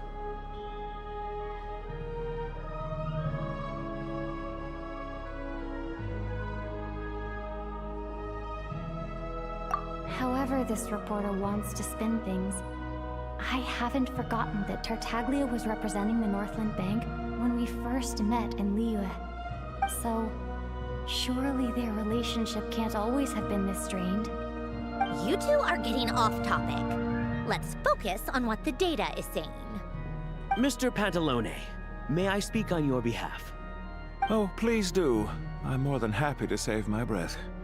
Crystal distribution policy undergoes modifications with each new period. The ultimate goal being to find the most reasonable method of allocation, which I believe is what Mr. Tartaglia also seeks. But I fear many may have been misled on this topic by extremist activists. To clarify, Project Stuja is not the root cause of the problem. It is merely a framework for resource distribution. The most recent reports all point to Snezhnaya's resilience and adaptability during this period of fine-tuning, and give clear indications that a distribution framework is improving with each iteration. To make drastic adjustments without first considering the risks would likely do more harm than good. It would be a waste of the hard-won experience we've gained to date. Renowned scholar of finance, Arapov spoke up to clarify the fiscal logic, clearly alluding to social organizations like the Rokot in his words. With the notorious Lelex still active to this day, should the Rokot be held responsible? No, there is someone else to blame.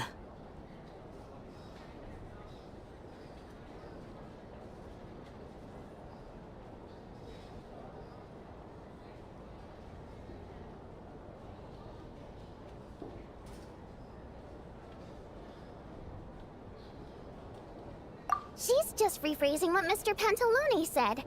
The Rokot are the critics he accuses of taking no responsibility for their actions. As for Lilik, you won't have heard of him yet. He's currently the most famous member of the Rokot. Well, more like infamous.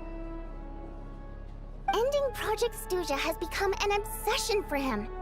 Unlike the more decent ones among us, he believes that votes in the Vetcha are all that matter. So whether it's threats, coercion, or bribery, he'll use whatever means necessary to get people to change their vote.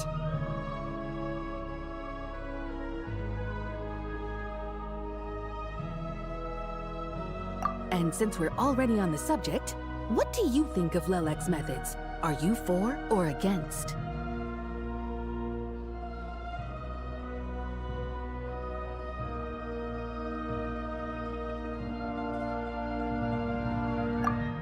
Yes, don't we all? Lelek supporters grow in number by the day. We stand with Lelek. At least someone here wants to take this discussion seriously. I've been considering that issue myself. What you really need is more precise regional data, right? I think it would be easiest to let the Fatui handle it, since they're already in charge of Crystal shipments anyway. We may as well get them to collect some data while they're at it. Whatever you need, you can ask the Fatui to look into it for you. In terms of supervision, I think the Druzhna would be a good fit. I had hoped to discuss this with Miss Vesna, but sadly, she's not present. I will be happy to take a note of your suggestions and present them to Commander Vesna for a decision upon her return. The Commander has always taken a keen interest in Project Stuja. However, given the Druzhna's demanding workload, I'm afraid it may prove difficult for them to provide any practical support. Let us refrain from jumping to conclusions until a concrete and actionable plan is in place. My apologies, Lord Rooster. There are numerous issues to address here, including manpower, time sensitivity, and reporting lines. Nevertheless, I support drafting a proposal. Follow the usual procedure, and it can be raised as a new motion for all parties to evaluate at the appropriate time. In that case, I'd like to share one thought before the proposal is drafted. The issue of time sensitivity was raised just now, which I presume relates to the official reports. In fact, the Energy Commission already collects regular statistics on each urban center and its surrounding area. Would these be of any use? That's a good idea. I read every issue of Sviet Dovka's report, and although my focus is mostly on the section about equipment operation, the energy consumption statistics also yield a lot of insights. Be that as it may, does no one see an issue with using local data to determine Crystal quotas? In the long term, it seems like a very risky solution. Not if they are used purely for reference. So long as we have the report from the Northland Bank's headquarters to corroborate it, no one will be able to fool me. Very well then. It appears that this arrangement is acceptable to all parties. Yeah, sounds good to me. The members reached a provisional consensus on the issue of improving treatment for Fatui soldiers.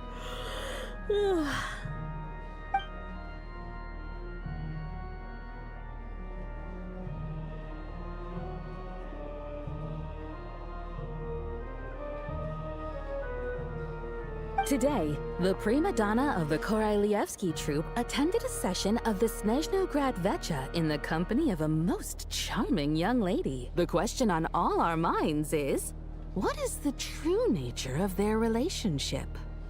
Write anything like that again, and I'm revoking your permission to interview the troupe. Got it?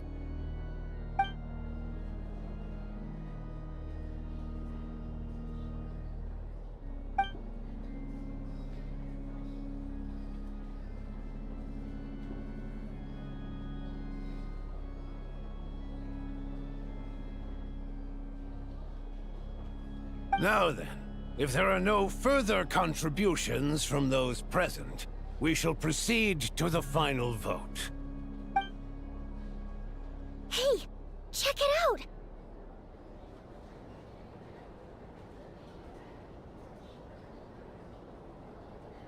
What made him vote against?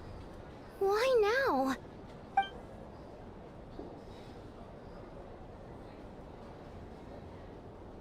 The votes have been tallied. Those in favor of continuing Project Stuja total 60... That was too close. The margin has shrunk yet again. Chuganov was a huge loss. I'll bet Lelek is behind this. I wonder how Pulcinella will respond this time. Chuganov. I see. Lelek strikes again. Yes, go, Lelek. Once Project Stuja is defeated, our unwavering support at Bring Out the Kvass will finally pay off when we make our comeback. I can taste our victory already! In accordance with the result of this vote, Project Stuja will remain in effect until the next Vecha period. Finally, may I remind us all, We debate only for the greater glory and solidarity of our nation. May the aurora shine ever on, and the tundra always stand firm. The session is concluded.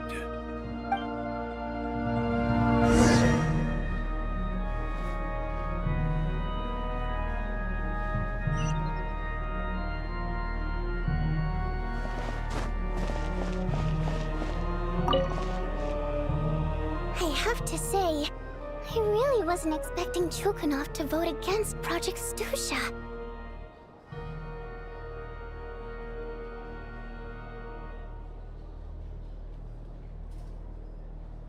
Well, in principle, Snezhnaya's business and political elites ought to be the ones least likely to oppose it. As we heard, Project Stusha is basically just a resource distribution framework that requires everyone to cut back during the winter. But even if the policy got cancelled, the Tsaritsa's energy needs wouldn't suddenly go down. The extra demand from the public would have to be filled from somewhere. So logically, the factories would have to take the hit. I got a letter from Mr. Mitya just before today's session. He said he's confirmed that there are issues around overtime and excessive energy consumption at the Iskra manufacturing plant. In a situation like this, once the Rooster receives the report, he'll order the factory to halt production and submit to an investigation before issuing a penalty. But that's a week-long process, and thus didn't make it onto the Vetcha agenda this time. I don't think he suspects anything so far.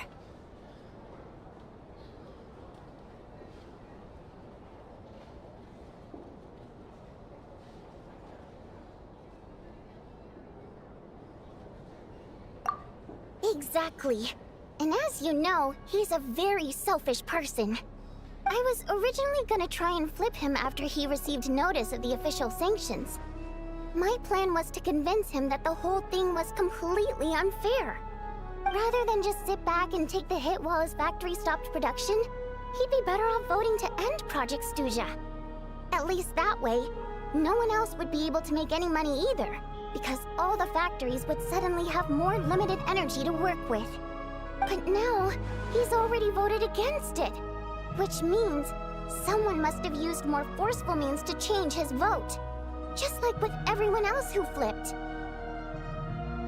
Yeah, no one knows why Lilac is so obsessed with ending Project Stuja, but by the looks of it, he's inching closer and closer to success. Lilac must have strong motivations, given how he'll stop at nothing to achieve his goal. Maybe he knows the full truth of Project Stuja. Maybe my next step should be to focus on him. All right. What are your plans for the rest of the day? Shall we head out? Hey, comrade. I noticed you were here during the debate. I didn't take you for a political enthusiast. Greetings, Harbingers. I just happened to have some free time today, and my new friend here thought it might be fun to check out the Vetcha. Ah, Odette must have introduced you. Looks like you two are getting along pretty well. I'll leave you to catch up. I should head back to the troop. Sure. Break a leg and all that.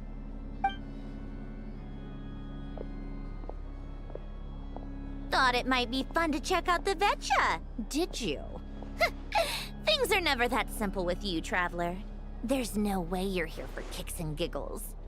Tell me I'm wrong.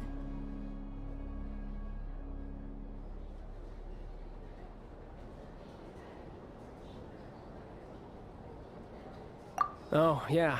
To some, he's a captivating enigma. To others, he's the bane of their existence.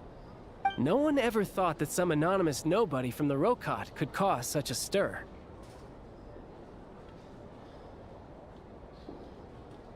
Huh? You want to look into Lelik? Then I'm sure his days of anonymity are numbered. What do you think, Sandrone? Fine by me, I guess. If the Traveler actually manages to expose Lelik, it'll be doing Pulcinella a favor. In return, it seems fair to let her in on what we've learned so far. My thoughts exactly. Sharing is caring, after all. Head back to Glupov and grab the files on Lelik. It's easier to just pull the records than go through the rigmarole of getting the Traveler a visitor's permit. As you command, child, sir. In that case, since we're going to be waiting anyway, I'll have someone brew a pot of black tea.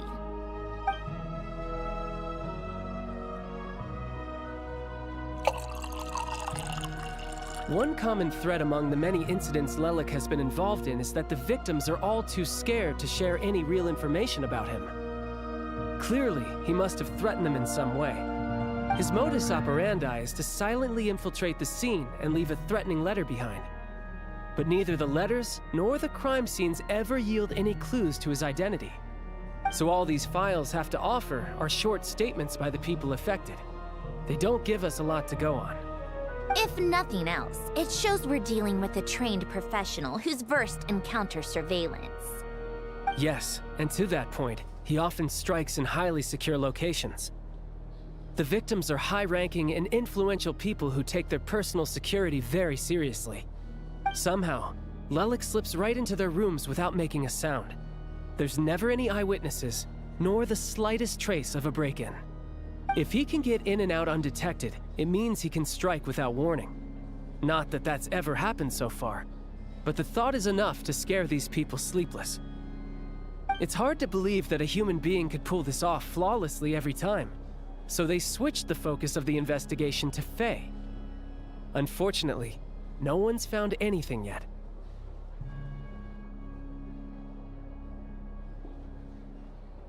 Careful, don't underestimate me. Although truth be told, I'd probably find it hard not to blow my cover. Direct confrontation is more my style. We haven't ruled out the possibility of Lelik being human. It's just, there can only be a handful of people in all of Teyvat who'd fit the profile. Faye, on the other hand, plenty would have the ability, but few would have the motive. No, not as strong as me. You'll never find the culprit with criteria like that. Let's go with a little weaker than me.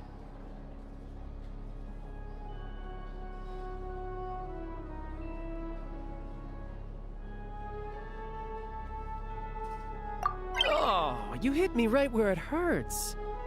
I'll admit, he's strong and meticulous. But can we at least limit this to candidates who have something to do with Snezhnaya? She's just trying to find a reference point. Stop getting fixated on who's stronger than who. But that's the most important thing. In my opinion, anyway.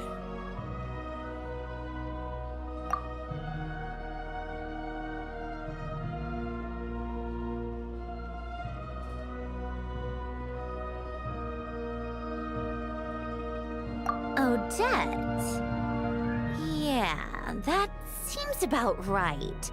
Her skills are solid, and she's always calm under pressure. Except she's Fatui, so the likelihood of her working against us is pretty low. But yeah, much more accurate than your previous example, at least. No, wait a moment. Maybe we should interrogate that assumption. What do you mean? Which assumption?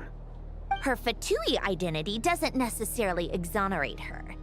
And when you think about it, the Rokot would be precisely what she needs to conceal her identity. Plus, she wouldn't need to be such a pro at covering her tracks. She'd already know where the Fatui will be and when, so she could choose the perfect time to act. Oh, yikes. I was just thinking out loud. Why is this starting to sound like such a convincing theory? Still, what reason could Odette possibly have for trying to call off Project Stuzha? Arlecchino would be the best person to ask. She knows Odette best. Unfortunately, she isn't back yet.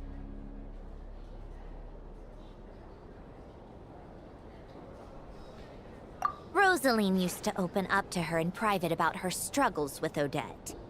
As I'm sure you can imagine, Arlecchino is quite a lot better with children than Rosaline was. She gave her some tips on how to handle the situation, and Rosaline managed to reach a settlement with Odette before leaving. So I suppose there were at least no lifelong regrets left behind. Beyond that, I don't know the details about that side of things. But I do know that Odette definitely has a motive to hold a grudge against Project. The reason being, her father passed away during the early stages of the project. That was back before it had been named Project Stuja, when things were still being worked. Huh. The more you know. Rosaline was always so self-centered. I never understood why she started paying so much attention to Odette. Is that such a surprise? If you cast your mind back, you may remember that Rosaline and I weren't exactly close. We had tea together a few times, but that was about it. Odette's past is no secret.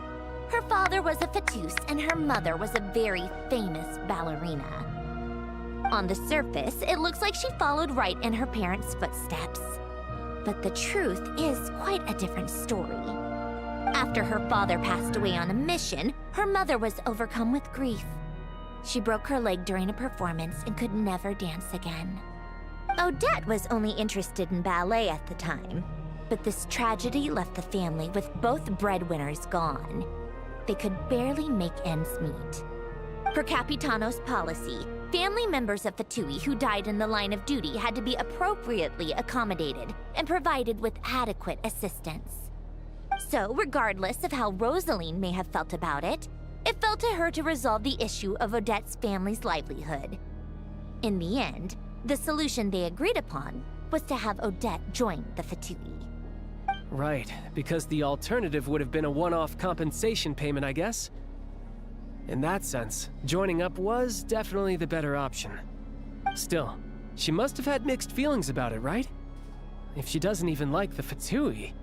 It's just a theory, a possibility. But as a motive for Odette to become Lelik, it holds up. That said, I have no idea where Odette's head is at right now, or what her conflict with Rosaline was about. Plenty of people were on bad terms with Rosaline. I have no intention of trying to figure it all out.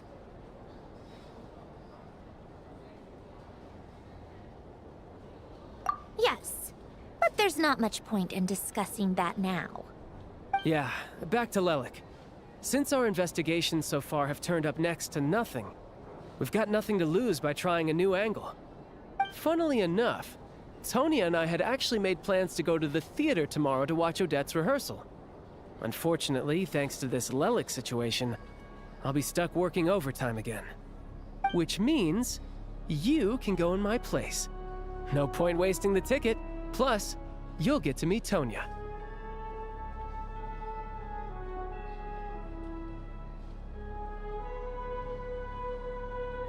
Spirit Seeker. Quite the classic ballet. It was passed down through Odette's mother's family for generations, though it hasn't been performed in years. But Odette's been practicing it diligently, and it's finally ready for a return to the stage. Excitement is through the roof. Tickets for the official performance sold out long ago. Tonya's excited for it too. She's desperate to see it no matter what. Personally, it's not really my kind of thing, but since she's my little sister, I had to figure something out. I've actually seen it several times before. The story's pretty straightforward. The lead character follows a trail of clues left behind by a spirit, gradually recovering her memories along the way. It's a tale of love and regret. So not exactly reinventing the wheel, at least by today's standards.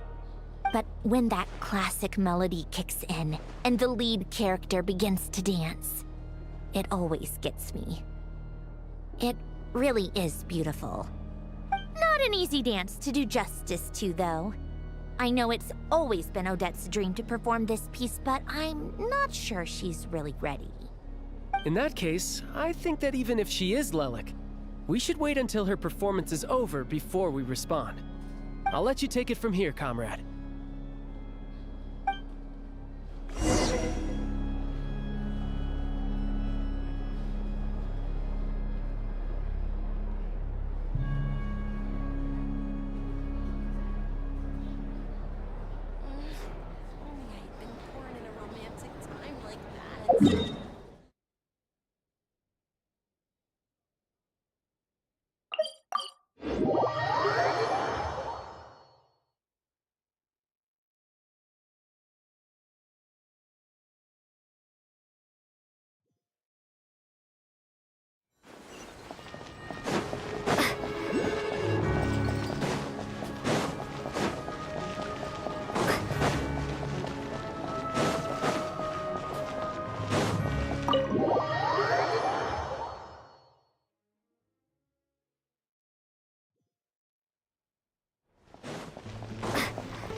today.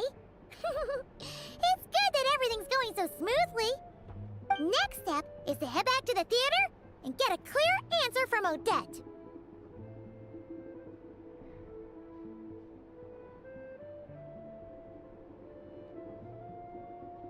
Either way, Paimon doesn't get the sense that she's a bad person.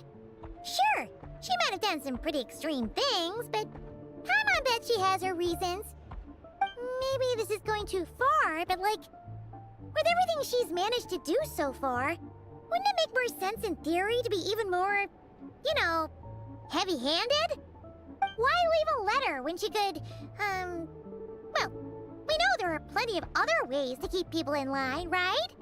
The point is, she could have gone further, but she didn't. So, if it is her, she's got some principles at least. Yeah! Well, all you can do is follow the facts wherever they lead.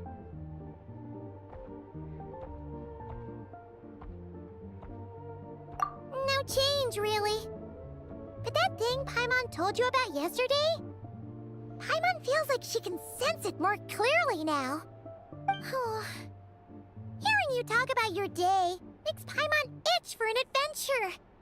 If only she could be there with you so we could experience it all together. Yeah, I wish you could be there too. I'm not used to adventuring alone. But don't worry, we'll get to the bottom of this. Guess it's just one of those things. Never mind. Paimon will behave herself and keep resting.